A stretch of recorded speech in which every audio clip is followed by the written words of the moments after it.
एक तरफ से आने वाले पैसे पे डिपेंड नहीं रहना है। मतलब सिर्फ अगर मंथली सैलरी आ रही है, सपोज मैं सैलरी हूँ, सिर्फ मेरी सैलरी आ रही है तो मुझे सिर्फ सैलरी पे डिपेंड नहीं रहना है, क्योंकि सैलरी 60 साल बाद मुझे कंपनी रिटायर कर देगी, पर खर्चे तो उसके बाद भी रहेंगे। तो आज से मुझे उस 60 साल के बाद की तैयारी करनी है, मतलब सेकेंड सोर्स ऑफ इनकम अपनी बनानी है। वो सेकेंड सोर्स ऑफ इनकम हम अपनी इन्वेस्टमेंट से बना सकते हैं, मतलब पैसे को निवेश करके।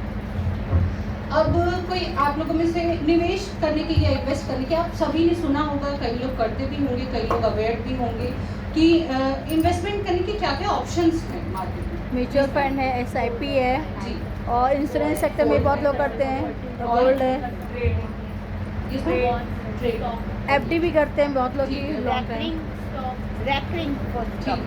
और मतलब सभी यहाँ अवेयर हैं, ये मुझे जान के बहुत अच्छा लगा कि इस बात पे एक जोरदार तालियां आप सबके लिए कि यहाँ पे मतलब ये चीज़ अच्छी है। और जिस तरह से मतलब कई बार क्या होता है कि जब हम स्टेज के इस पार होते हैं तो फेशियल एक्सप्रेशन से भी समझ में आता है कि लोगों का इंटरेस्ट किस तरह से है। तो ये अच्छी चीज़ है कि इंटरैक्टिव सेशन है, मतलब यहाँ पे कई फीमेल जो हैं सभी अवेयर हैं, सबको मतलब सब अच्छी मैनेजर हैं अपने घर की, ये चीज़ है।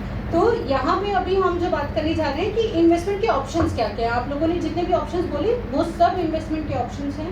जैसे कि यहाँ पे दिया हुआ है गोल्ड, स्टॉक, बॉन्ड्स, प्रॉपर्टी सबसे ज़्यादा फेवरेट होता है आज की डेट में प्रॉपर्टी, और प्रॉपर्टी के बाद insurance, bank deposits, mutual fund. Mutual fund भी एक ऑप्शन है जिसमें आप पैसा निवेश कर सकते हैं, उसके बारे में हम आगे बात करते हैं कि म्यूचुअल फंड कोई जानता है यहाँ पे क्या होता है। शेयर मार्केट से रिलेटेड है, तो वो जो ऐसे मार्केट अप डाउन होता है उसके अकॉर्डिंग वो बढ़ता भी है, उसका अप डाउन भी होता है।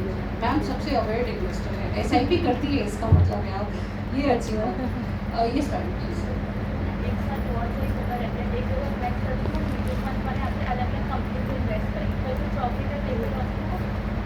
डेप इक्विटी के ऊपर डिपेंड है।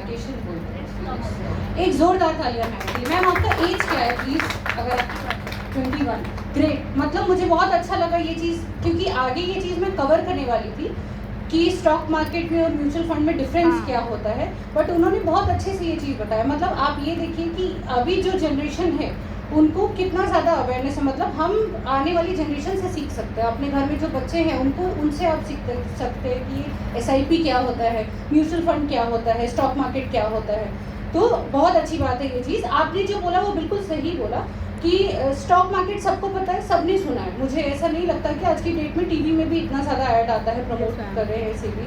तो स्टॉक मार्केट सबको पता है। एक छोटा सा डिफरेंस बता देती हूँ स्टॉक मार्केट और म्यूचुअल फंड में। जैसा कि मैम ने बताया, उन्होंने बिल्कुल सही बोला। स्टॉक मार्केट में ये होता है कि आप सपोज किसी भी कंपनी में कंपनी का शेयर खरीदते हैं, आप 100 रुपये निवेश करें तो 100 का 100 रुपये एक ही जगह पे निवेश होता है। उसी जगह पे वही 100 रुपये अगर म्यूचुअल फंड की किसी स्कीम में आप लगाते हैं तो वो ऑटोमेटिक 40, 50, 60, 100 कंपनियों में डिस्ट्रीब्यूट हो जाता है। तो रिस्क कम होता है, उसको रिस्क डाइवर्सिफिकेशन वर्ड यूज़ किया जाता है कि रिस्क कम हो जाता है। आप इसको नॉर्मल भाषा में समझिए कि अगर किसी को आपने 1000 रुपये किसी को दिए, मान लीजिए सपोज किसी को आपको किसी ने बोला कि आपको पैसे बना के देंगे, 1000 रुपये आपने दिए, एक तरफ एक पर्सन को दिए, दूसरी तरफ मैडम ने 10 लोगों को डिवाइड करके वही 1000 रुपये दिए, तो किस में रिस्क ज़्यादा है? रिकवरी का रिस्क किस में ज़्यादा है? रिटर्न का रिस्क 10 लोग वाले में रहता रिस्क, लेकिन उसमें ब्याज अगर आएगा ज़्यादा आएगा ना, हम मैम उसमें एक ही व्यक्ति से आएगा, 10 लोग से ज़्यादा आएगा। मैम आपके थॉट्स एक बार फिर से बताइए, आप क्या बोल रहे हैं? मैम एक जगह से अगर मैं उसमें ब्याज और रिटर्न से हमको मिलते हैं तो उसमें 10 लोग से अलग अलग लोगों से ब्याज ज़्यादा आएगा मुझे, और एक सिंगल व्यक्ति बस एक ही व्यक्ति से मिलेगा ना मुझे, प्रॉफिट 10 लोग से ज़्यादा है। आपने जो बोला आंसर सही है, लेकिन उसका रीज़न दूसरा है कि जैसे रिकवरी का रिस्क या रिटर्न्स आने का रिस्क जो है, जहाँ पे एक तरफ हमने पैसा दिया वहाँ ज़्यादा कैसे है कि अगर नहीं दिया तो पूरा गया, लेकिन अगर जहाँ पे हमने 10 लोग 20 लोगों को डिस्ट्रीब्यूट करके अगर किसी जगह पे निवेश किया है पैसा, तो वहाँ पे अगर एक ने नहीं दिया, 2 ने नहीं दिया, बाकी ने दे दिया, तो आपकी रिकवरी रेट वहाँ पे ज़्यादा है। तो रिस्क डाइवर्सिफिकेशन यही एक छोटा सा डिफरेंस है। ये म्यूचुअल फंड है, और जहाँ सिंगल जगह पे रहता है इन्वेस्टमेंट वो डायरेक्ट स्टॉक मार्केट होता है। तो म्यूचुअल फंड क्यों सबसे ज़्यादा सही है? सबसे पहले उसके वर्ड के ऊपर जाते हैं कि म्यूचुअल फंड क्या है, म्यूचुअल फंड किस तरह से काम करता है, वो तो हमने एक छोटा सा एग्जांपल देख के कर लिया। पर म्यूचुअल फंड क्या होता है, जैसे कि उसका नाम अपने आप में बताया, इट्स म्यूचुअल। म्यूचुअल मतलब आपसी, हमारा आपका हमारे जैसे हज़ारों करोड़ों लोगों का पैसा उसमें निवेश होता है। और फंड मतलब एक फंडिंग है समझ लीजिए, या उसको हम एग्जांपल के तौर पे किसी कंपनी की कोई स्कीम ले सकते हैं कि वो एक स्कीम है, एक फंड है जिसमें बहुत सारे इन्वेस्टर्स का पैसा उसमें लगा होता है। अब म्यूचुअल फंड में सबसे पहली चीज़ ये है कि मैं उसके पहले उसके जितने भी मिथ हैं, जो भी कंफ्यूजन है लोगों को कि पैसा डूब जाता है, डूब क्यों नहीं सकता, वो आपको बता दिया रीज़न। दूसरा चीज़ कि आज की डेट में पैसा इन्वेस्ट कर दिया तो हम बैकआउट नहीं कर सकते, पैसा निकाल नहीं सकते, SIP चल रही है तो बंद नहीं कर सकते। तो ये ऐसी कोई भी चीज़ नहीं। आज की डेट में सबसे ज़्यादा फ्लेक्सिबल अगर कोई इन्वेस्टमेंट है तो म्यूचुअल फंड है। कोई बता सकता है म्यूचुअल फंड में मिनिमम कितने अमाउंट से इन्वेस्टमेंट कर सकते हैं? 500 से स्टार्ट है मैम। और एनी अदर केसेस? अभी बढ़ गया है, फिलहाल 1000 से स्टार्ट हो गया, पहले 500 तक बढ़ गया है। आपने पहले वाला आंसर तो सही बोला, 500 से और कोई मैम, इतने सारे लोग हैं, अंदाज़ा लगा दीजिए, कोई नंबर नहीं कटेंगे यहाँ। 300 नहीं 500 और 1 2 3 4 से अब गिनती बोलना चालू से करते हैं। स्टार्ट हुआ फिलहाल, लेकिन बहुत कम हो जाता है। 9 गुपचुप खाने जाते हैं तो मिनिमम कितना रुपए लेके जाते हैं? 10 कितना रुपए? रुपए खर्चा हो जाता है? 20 रुपीज़ मिनिमम हो जाती है। म्यूचुअल फंड में आज की डेट में मिनिमम 100 रुपीज़ से इन्वेस्टमेंट किया जा सकता है। सिर्फ SIP की बात नहीं है, लमसम भी अगर आपको एक बार में 100 रुपये लगा के भी सिर्फ देखना है तो 100 रुपये से भी इन्वेस्टमेंट कर सकते हैं। मैम के लिए जोरदार तालियां करेंगे, क्योंकि यहाँ पे गैस करने की बात हो रही थी कि कितना गैस कर सकते हैं। अब मैं ये बोलती हूँ, अगर फैमिली के साथ आप गुपचुप खाने जा रहे हैं या चाट खाने जा रहे हैं तो 300-400-500 रुपये तो कहीं नहीं गए। तो आप ये सोचिए कि आप कितनी सारी इन्वेस्टमेंट अपॉर्चुनिटीज़ आपके पास हैं, सिर्फ हम अवेयर नहीं है या एक्टिव नहीं है तो वो हमसे मिस हो रही है। आज की डेट में 100 रुपये से निवेश किया जा सकता है म्यूचुअल फंड में, किसी भी स्कीम में, कुछ 1-2 स्कीम्स को छोड़ के, जिसमें 500 रुपये मिनिमम रहता है। तो अब ये समझ में आया कि म्यूचुअल फंड में 100 रुपये लगा के भी भूल गए तो आपका पैसा उसमें रिटर्न्स उसमें भी बनेंगे। बस ये होता है कि जितनी शक्कर डालेंगे उतना मीठा होगा। तो आपके पास जितना ज़्यादा आप इन्वेस्ट कर सकते हैं उतना ज़्यादा आपके लिए अच्छा है।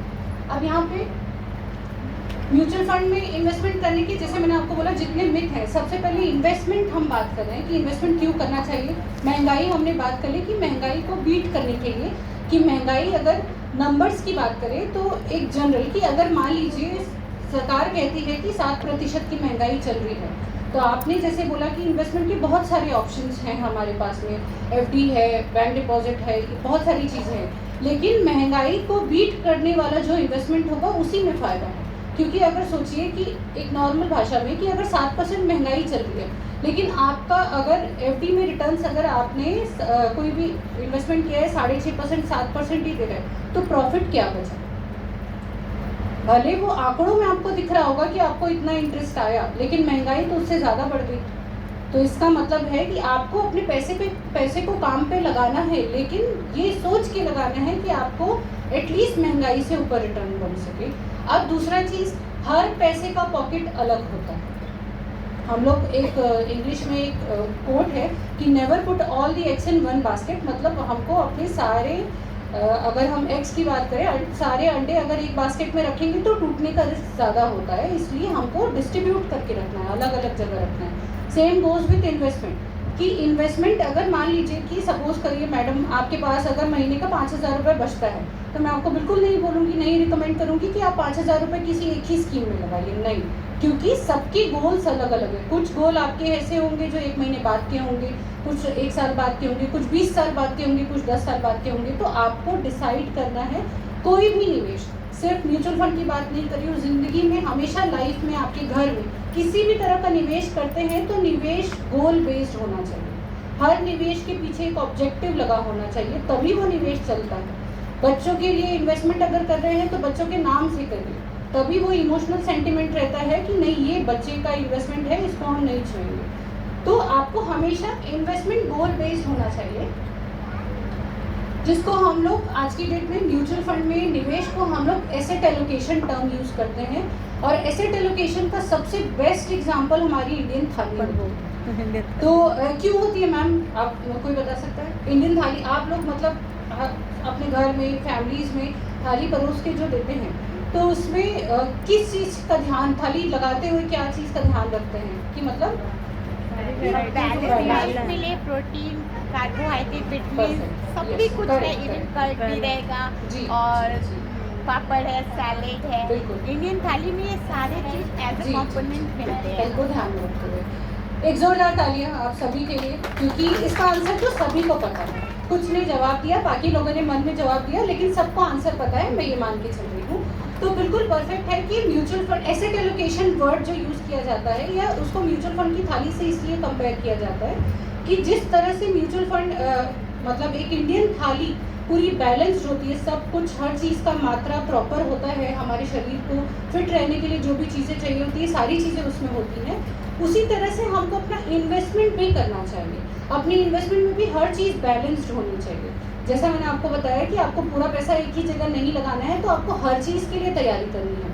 आपको मेडिकल, आज की डेट में कोविड के बाद मेडिकल की इम्पोर्टेंस आपको पता चल गई है कि मेडिकल में अगर आपका सेविंग्स मेडिकल में जा रहा है तो आप कभी अमीर नहीं बन पाएंगे। तो उससे बचने के लिए क्या मेडिकल इंश्योरेंसेज होते हैं जो आपके घर में होंगे, नहीं होंगे तो आपको उसके बारे में बात करनी चाहिए, उसको करना चाहिए। मतलब ये सारी चीज़ें ज़रूरी हैं आज की डेट में। अगर आप प्रॉपर चाहते हैं कि आपकी सेविंग्स और आप एक वेल्थ क्रिएशन की तरफ बढ़ें, मतलब आने वाले टाइम पे आपके सारे गोल्स प्रॉपर टाइमली कवर हो जाएं, तो ये एक ज़रूरी प्रोसेस है।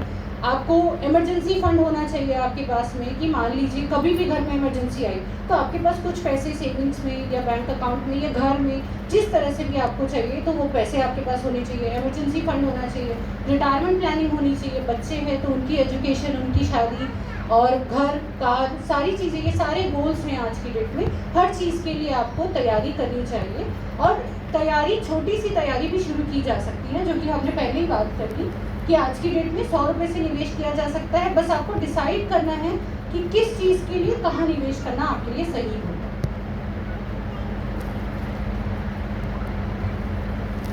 अब म्यूचुअल फंड के बारे में थोड़ा सा बात कर लेती हूँ कि म्यूचुअल फंड किस तरह से काम करता है, मतलब किसी के मन में कोई डाउट नहीं रहना चाहिए।